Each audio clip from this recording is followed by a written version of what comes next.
बक्सर जिला खास लेके खाड़ा बड़ुए बांस रे खोदी ही चढ़ाई तो रुक जाई सांस रे।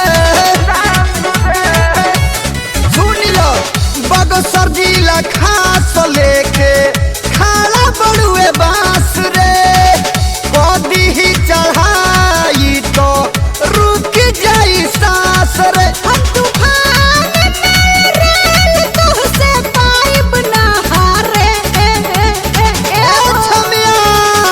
अरे है बिहार के दियर क्षेत्र के मरद के ना बुझल कारे सत भतरी हो शिकारे कि तोरा हाथ ना मरद बारे सत भतरी हो शिकारे कि तोरा हाथ ना मरद बारे का बुझले।